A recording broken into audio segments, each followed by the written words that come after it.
Amazon के जंगल में हाथियों का एक बड़ा समूह रहता था। एक गर्भवती हथिनी को प्रसव वेदना होने लगी। वो पेट के दर्द से बहुत अधिक परेशान होकर इधर उधर घूमने लगी। उसकी तबीयत बिगड़ती जा रही थी।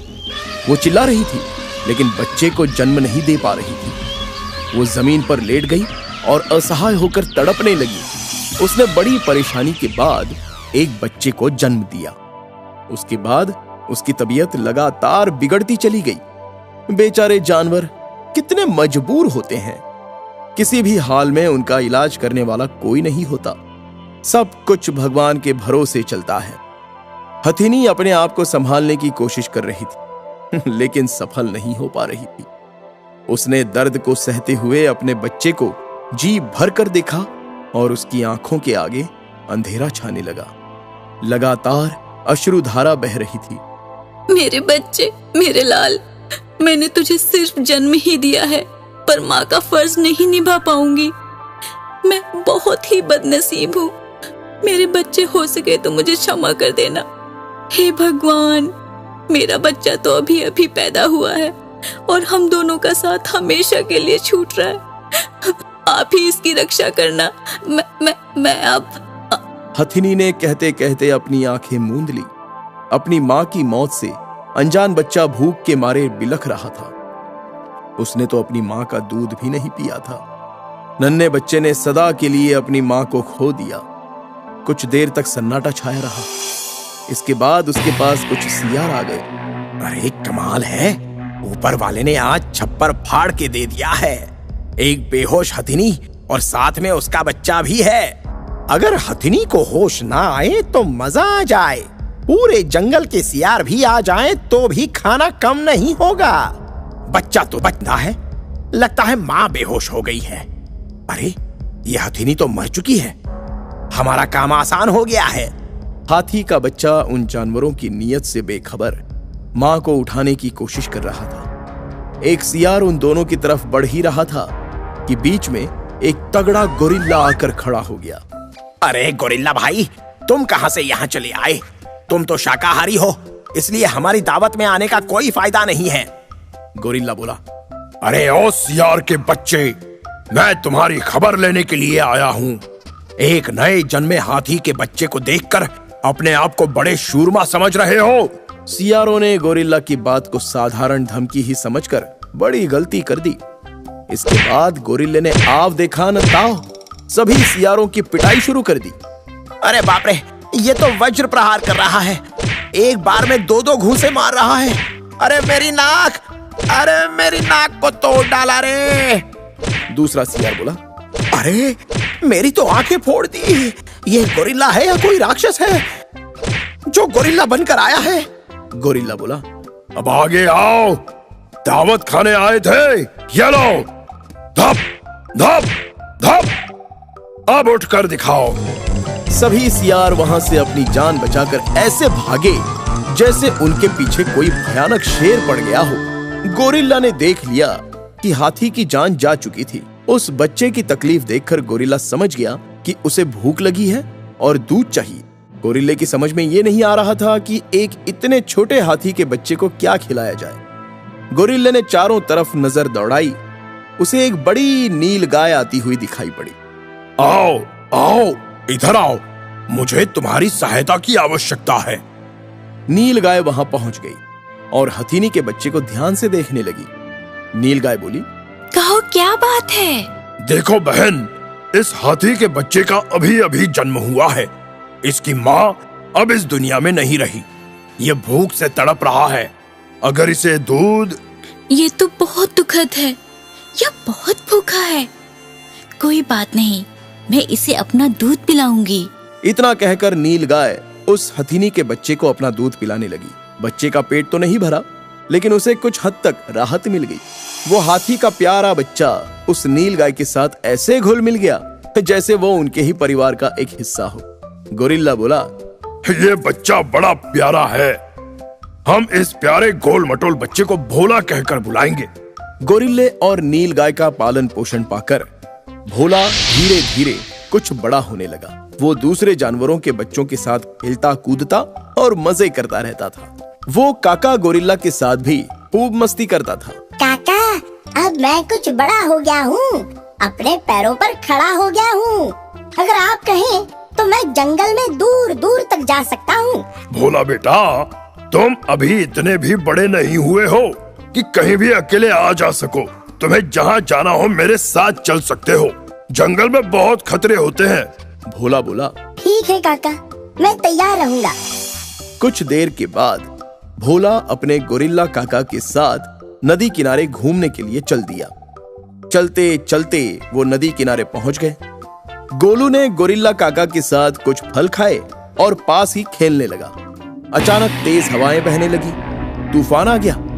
गोरिल्ला एक पेड़ के पास से गुजर रहा था कि उसी पेड़ की एक डाल टूटी और गोरिल्ला पर गिरने ही जा रही थी कि भोला ने आगे बढ़कर सुंड से उसे रोक लिया। गोरिल्ला बाल बाल बच गया। गोरिल्ला बोला, अरे वाह भोला, तूने तो आज मुझे बचा लिया, वरना मैं तो ऊपर ही चला जाता। काका, मेरे रहते हुए आपके ऊपर कोई संकट आया भी तो उसे मुझसे मुकाबला करना होगा। मेरे काका ने मुझे नया जीवन दिया और मैं तो उनकी परछाई की तरह उनके साथ रहना चाहता हूँ। दिन गुजरते गए। अब भोला पूरा मजबूत जवान बन चुका था। गोरिल्ला के बच्चे उसके ऊपर चढ़ते कूदते और खेलते थे। एक दिन गोरिल्ला का एक बच्चा झाड़ी के पास खेल रहा था। उसे अकेला देखकर एक भेड़िया धीरे धीरे उसके पास आ गया। भोला ने उसे देख लिया था। भेड़िया जैसे ही गोरिल्ला के बच्चे के पास पहुंचा, उसके ऊपर धड़ाम से भोला के सूंड का प्रहार हो गया। भेड़िया जमीन पर लुढ़क गया। मर गया रे, मेरे ऊपर कौन गिरा रे? लगता है किसी ने मुसल से मार दिया हो। मेरी कमर टूट गई, किस्मत भी रूठ गई। धड़ाम धड़ाम भेड़िया फिर लुढ़क गया। गोरिल्ला का बच्चा मीका भोला के पास आ गया और चढ़कर ऊपर बैठ गया। भेड़िए ने जब पीछे देखा तो डर के मारे उसका कलेजा कांप उठा। वो किसी तरह संभाला और भाग निकला। अब तक भोला गजराज सबका रखवाला बन चुका था। एक बरगद के पुराने पेड़ पर मोटा सा कौवा रहता था। वो दिन भर कांव कांव करता, आलस करके बैठा रहता और चोरी करके अपना पेट भरता। उसका घोंसला भी कई जगह से टूटा हुआ था। उसके पास ही एक छोटा कबूतर रहता था। वो बड़ा मेहनती और नेक था। उसने अपने घोंसले को भी बहुत ही शानदार ढंग से बना रखा था। वो हर पक्षी की मदद करता था। कबूतर कौवे को अक्सर अच्छी राय ही देता था, मगर कौवा उसकी बात सिर्फ सुन लेता था। कौवा भाई, आकाश में बादल इकट्ठे हो रहे हैं, बीच में तूफान का भी अंदेशा है। क्या तुमने अपने घोंसले के हालात के बारे में भी सोचा है? सही कह रहे हो भाई, सोच रहा हूँ 2-3 दिन में घोंसले की दुरुस्ती होनी चाहिए। मौसम जैसा भी हो, उससे अपनी दोस्ती होनी चाहिए। कुछ देर के बाद कौवे ने पेड़ पर इधर उधर नजर दौड़ाई और उसे कुछ घोंसलों में खाने की वस्तुएं पड़ी दिखी। बस फिर क्या था, खाना चुराना और खाना। चोंच मारकर लपक लिया, मुफ्त का खाना चुरा लिया। चाहे जहां से मिले खाना, बस उसे था चुराना। उसे घोंसले से ज्यादा पेट की चिंता रहती थी। उसकी आलस ही फिर चोरी में बदलती थी। 3 दिन बीत गए और कौवा आलस करके बैठा ही रहा। बीच में कुछ तेज हवा चली और कौवे के दिमाग में मच गई खलबली। उसका आधा घोंसला देखते ही देखते उड़ गया। कौवा सर पकड़कर बैठ गया। अरे कौवा भाई, लगता है मेरी बात समझ नहीं आई। अब घोंसला कहाँ से आएगा? लगता है जो बचा है वह भी जाएगा। 3 दिन बीत चुके हैं और तुम हाथ पे हाथ धरे बैठे हो। बात तो तुम्हारी सही है, अच्छे समय पर कही है। अब तो कुछ करना ही पड़ेगा। घोंसला जो नहीं है तो निकलना ही पड़ेगा। कौवे ने इधर उधर हाथ पैर चलाए, कुछ टूटे फूटे तिनके जुटाए। घोंसला बनने लगा और पानी बरसने लगा। वो परेशान हो उठा और कबूतर की ओर आशा भरी नजरों से देखने लगा। अब देख क्या रहे हो? मेरे घोंसले में जल्दी से चले आओ। भीगो मत, यहाँ आकर पंख सुखाओ। देखा, आलस का नतीजा इसी तरह पाओगे। अब संभल भी जाओ, वरना बहुत पछताओगे। कौवा कूदकर कबूतर के शानदार घोंसले में आ गया। कुछ देर के बाद बरसात थम गई। कबूतर ने अपना प्रयास जारी किया और देखते ही देखते एक छोटा सा प्यारा सा घोंसला बना दिया। कौवा फिर आलसी की तरह कबूतर के ही घोंसले में बैठा रह गया। फिर से बरसात शुरू हो गई। अब कौवा कबूतर द्वारा बनाए हुए अपने घोंसले में सुरक्षित बैठा था। कौवा भाई, समय मिलेगा तो मैं तुम्हारे घोंसले को और बड़ा बनाऊंगा। तुम्हें भी जुड़ना होगा, वरना अकेले में क्या कर पाऊंगा। बात तो सही कह रहे हो भाई। हमेशा सही सही कहने के बाद तुम्हारे हाथ में दही जम जाता है। कौवा बोला, बात सही है। बड़े बेशरम हो यार। ये भी सही है। तुम्हारा क्या होगा ये तुम जानो और तुम्हारा काम जाने। कौवा बोला, ये आधा सही है। अरे भगवान भी तो जानते हैं। बरसात का मौसम था, लेकिन बादल धीरे धीरे आकाश को छोड़कर कहीं और चले गए। गर्मी बढ़ी और अकाल पड़ गया। फसलें चौपट हो गईं। सूखे के कारण सभी जीवों के खाने के लाले पड़ गए। पंछियों को चारा न मिला और उनके बच्चों का भी भूख से बुरा हाल होने लगा। कौवे ने अपनी आदत नहीं छोड़ी और चोरी करने से भी वो बाज नहीं आया। कबूतर से पक्षियों का दर्द देखा न गया। वो उड़ते हुए गंगा मैया की शरण में गया। कबूतर बोला, हे गंगा मैया, जंगल के सारे पक्षी भूख से बेहाल हो रहे हैं। सब दाने दाने को मोहताज हैं। छोटे छोटे बच्चे जब बिलखते हैं तो दिल रोता है। मुझे अपने लिए कुछ नहीं चाहिए। यदि बच्चों की भूख मिटाई जा सके तो बड़ी मेहरबानी होगी। अचानक गंगा मैया के पानी में हलचल हुई और उसमें से आवाज आई। गंगा मैया बोली, हे कबूतर, तुम बहुत नेक और परोपकारी हो, अच्छे फल के अधिकारी हो। यहाँ से जब जाओगे, जहाँ चोंच लगाओगे, ढेर सारे दाने पाओगे। सबका कल्याण करो। जय हो गंगा मैया की, आपकी कृपा अपार है माँ। इतना कहकर कबूतर दोगुनी गति से उड़ चला और अपने आवास पर पहुंच गया। उसने पेड़ के पास जमीन पर चोंच मारी और चमत्कार हुआ। वहां से तरह तरह के दाने और खाने के व्यंजन निकलने लगे। सारे पक्षी वहां दाने खाकर चोंच में भरने लगे। कौवा जब खाने चला तो उसकी चोंच ही नहीं खुली। वो हैरान और परेशान हो गया। वो रोने लगा, तड़पने लगा। ये तुम्हारी करनी का ही फल मिला है। चोरी और आलस का यही नतीजा होता है। मैं तुम्हारी समस्या का समाधान ढूंढता हूँ। चोंच कैसे खुलेगी वो हल भी ढूंढूंगा। जय हो गंगा मैया। इतना कहकर कबूतर ने अपनी चोंच कौवे की चोंच से लड़ा दी और कौवे की चोंच खुल गई। वो खाने लगा। कबूतर बोला, कौवा भाई, पता नहीं, बस 1 मिनट रुक जाओ। पहले एक कसम खाओ कि आज के बाद कभी चोरी और आलस नहीं करोगे। कौवा बोला, मैं कसम खाता हूँ, आज के बाद कभी आलस और चोरी नहीं करूँगा। मेहनत से अपना पेट भरूंगा। कबूतर भैया को अपना गुरु कहूँगा। इतने में कबूतर ने खुश होकर आकाश की तरफ चोंच उठाई और नई नई बदरियां नजर आई। देखते ही देखते मौसम सुहाना हो गया। बरखा की बहार देखकर सबका मन दीवाना हो गया। एक गिर अभयारण्य जंगल में 2 शेरनियां और एक शेर शिकार के लिए निकले हुए थे। एक शेरनी ने अचानक अपना विचार बदल दिया और वो वापस चली गई। उस शेरनी ने अचानक एक गाय के बहुत छोटे से बछड़े को देख लिया था। वो फुर्ती के साथ उसके पास चली गई और बछड़ा भी तनिक भी ना डरते हुए शेरनी के करीब चला आया। उसे तेज भूख लगी थी। वो शेरनी के पिछले पैरों के नीचे मुंह लेकर अपना सबसे अधिक प्रिय आहार मतलब दूध ढूंढने लगा। वो नन्हा मासूम सा बछड़ा इस बात से बेखबर था कि दूध की चाहत में वो मौत के जबड़े में पहुंच चुका था। वो खूंखार शेरनी उसे देखकर हैरान हो गई थी। बछड़ा अपनी मां समझकर शेरनी का दूध पीना चाहता था। एक अनोखा चमत्कार हो गया और शेरनी ने पंजा उठाया और मारा नहीं, बल्कि प्यारे बछड़े को प्यार से चाटने लगी। उसके पश्चात बात यहीं तक नहीं रुकी।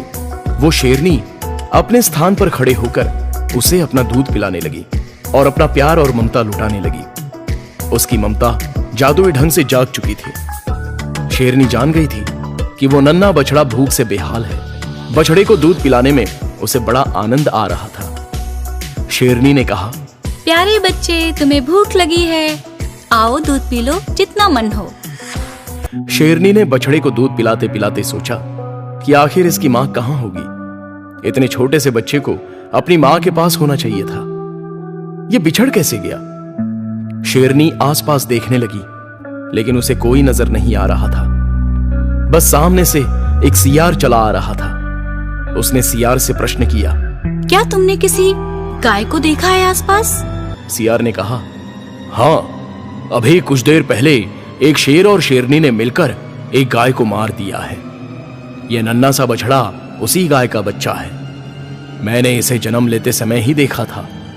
वो गाय इस बछड़े को अपना दूध पिलाना ही चाहती थी कि सामने से उसने शेर शेरनी को देख लिया और अपने बच्चे को बचाने के लिए इसे झाड़ियों में ढकेल दिया और खुद ही शेर शेरनी के सामने चली आई। एक मां ने अपने बच्चे की जान बचाने के लिए खुद को मौत के हवाले कर दिया। शेर और शेरनी ने इसकी मां को खा लिया और अब आप इसे खाओगी। नहीं नहीं, बिल्कुल नहीं। मैं भी एक माँ हूँ। अब यह मेरा बच्चा बन गया है। मैं इसे प्यार से पालूंगी। तो सियार बोला, आपके अपने बच्चे कहाँ हैं? शेरनी बोली, शेर शेरनियों और भैंसों के बीच की लड़ाई में मेरे बच्चों की जान चली गई। सबसे बड़ी बात, हमारे दिल की शेरनियों ने एक भैंस के बच्चे को मार डाला। उसके बाद 2 जंगली भैंसों ने मिलकर मेरे दोनों बच्चों को बेरहमी से मेरी आंखों के सामने मार डाला। सियार बोला, ये तो बहुत ही दुखद बात है। मुझे बहुत अफसोस है। माँ बाप से होने वाली लड़ाई में बच्चों की जान जाना सबसे अधिक पीड़ादायक बात है। शेरनी बोली, एक माँ के लिए इससे बड़ा दर्दनाक वाकया क्या हो सकता है? मेरी गोद सूनी हो चुकी थी, लेकिन भगवान ने इस प्यारे से बछड़े को मेरे आंचल में डाल दिया। बच्चे तो भगवान का रूप होते हैं। अब मैं इसे बड़े ही प्यार से पालूंगी। शेरनी और सियार की बातचीत के दरमियान एक शेरनी आई और जैसे ही बछड़े पर टूटना चाहती थी, शेरनी माँ उसी पर टूट पड़ी और उसे मारकर भगा दिया। शेरनी माँ ने कहा, अब यह मेरा बच्चा है। मैं इसकी माँ हूँ। जब तक मैं जीवित हूँ तब तक इसे कोई छू भी नहीं सकता। इतने में शेर भी वहां पर आ गया। शेर बोला, अरे वाह, तुम तो अपने साथ नन्हा प्यारा सा शिकार लेकर आई हो। शेरनी माँ बोली, यह मेरा बच्चा है, कोई शिकार नहीं। शेर बोला, अरे शेरनी, पागल मत बनो। तुम्हारे अपने बच्चों को भैंसों ने मार दिया और तुम एक गाय के बच्चे को अपना बच्चा मान रही हो।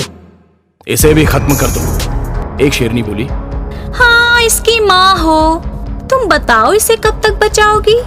देख लेना, एक ना एक दिन किसी का शिकार बनेगा ये।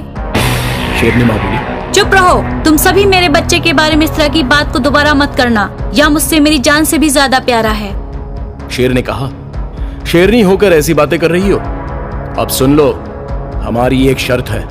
अगर हमारे साथ रहना है तो तुम्हें बछड़े को छोड़ना होगा। बड़ी शेरनी बोली, मैं सारी दुनिया को छोड़ने के लिए तैयार हूँ, लेकिन अपने प्यारे बछड़े को कभी नहीं छोड़ सकती। मैं इसे लेकर जा रही हूँ। शेर ने कहा, एक बार सोच लो। शेरनी माँ बोली, हाँ, मैंने सोच लिया। शेरनी माँ बछड़े को लेकर वहां से हमेशा के लिए चली गई। शेरनी माँ नन्हे बछड़े के साथ जंगल के दूसरे छोर पर नील गाय के इलाके में चली गई। शेरनी माँ को देखकर सब डरकर भागने लगे। शेरनी माँ ने कहा, देखो देखो, मुझसे डरो नहीं। मैं किसी को नुकसान नहीं पहुंचाऊंगी। मैं किसी जानवर को भी नहीं मारूंगी। नील गाय ने कहा, ये आपका बच्चा है? शेरनी माँ ने कहा, हाँ, यह मेरा बच्चा है। मैंने इसे जन्म तो नहीं दिया, लेकिन अपने प्राणों से बढ़कर पाला है इसे। अब मैं किसी जानवर को भी नहीं मारती। नन्हा बछड़ा बोला, हाँ हाँ, माँ सच कह रही है। शेरनी माँ प्यार से बछड़े को चाटने लगी और प्यार करने लगी। जंगल के सभी जानवर इस माँ बेटे के प्रेम को देखकर बहुत ही आश्चर्यचकित हो रहे थे। वो बहुत ही अद्भुत दृश्य था। कुछ वर्ष बीत गए। शेरनी माँ भी अन्य जानवरों से मिलजुल कर रहने लग गई थी। वो बछड़ा भी बड़ा हो गया था। एक दिन एक शेर और शेरनी उस इलाके में चले आए। उन्होंने शेरनी माँ के साथ बछड़े को घास चरते हुए देखा। बड़े ही आश्चर्य की बात है कि ये बड़ा बछड़ा शेरनी के इतने पास चल रहा है जैसे ये इनके परिवार का सदस्य हो। बछड़ा तो अब सांड बनने वाला है। शेरनी ने कहा, अगर इसको मारा जाए तो बड़ी शानदार दावत बन जाएगी। शेर बोला, मैं तो अभी इसे खाना चाहता हूँ, पेट की आग बुझाना चाहता हूँ। शेर जैसे ही बछड़े पर वार करने चला तो शेरनी माँ लड़ने के लिए तैयार हो गई। शेरनी माँ ने कहा, यह मेरा लाल है, इसके पास आने के बारे में सोचना मत, वरना मैं सबको जान से मार दूंगी। शेर ने कहा, है शेरनी, तू अकेली हमारा कुछ नहीं बिगाड़ पाएगी, हम तो इस बछड़े को मारकर खा जाएंगे। इतना सुनने के बाद शेरनी मां क्रोध से पागल हो गई और उसने शेर पर आक्रमण किया। शेर भी उससे लड़ गया, दोनों में भयानक युद्ध शुरू हो गया और दूसरी तरफ शेरनी बछड़े को मारने के लिए बढ़ गई। शेरनी मां ने जब उस शेरनी को बछड़े की तरफ टूटते हुए देखा तो वो कूद कर उससे लड़ बैठी। शेरनी मां और शेरनी की भी लड़ाई हो गई। शेर ने पीछे से आकर बड़ी शेरनी पर वार कर दिया। शेरनी मां अपने बछड़े को बचाने के लिए शेर और शेरनी दोनों से लड़ने लगी। शेरनी मां घायल हो गई। तब बछड़े ने शेर पर आक्रमण कर दिया। जंगल के बहुत से जानवर आ गए। शेरनी मां की तरफ से गोरिल्ले भी लड़ पड़े। उन्होंने शेर और शेरनी को मारकर भगा दिया, लेकिन जब उसने पीछे मुड़कर देखा तो शेरनी मां जमीन पर गिरकर तड़प रही थी। शेरनी मां ने कहा, बच्चा, मेरा बच्चा ठीक है ना? उसे मेरे पास लेकर आओ। बछड़ा बोला, मां मैं ठीक हूं, लेकिन आपको क्या हो गया है? वैद्य भालू काका भी आ गए हैं, ये तुम्हें ठीक कर देंगे। बेटा, अब मुझे बहुत तेज नींद आ रही है, तुम अपना ख्याल रखना। शेरनी मां ने हमेशा के लिए आंखें मूंद ली। शेरनी मां ने बछड़े को जन्म तो नहीं दिया, लेकिन अपने बच्चे से अधिक प्यार और दुलार दिया। उसी बच्चे के लिए अपनी जान की बाजी लगाकर वो कुर्बान हो गई, लेकिन बच्चे पर कोई आंच नहीं आने दी। इसे कहते हैं एक मां का त्याग। यही होती है एक मां की ममता।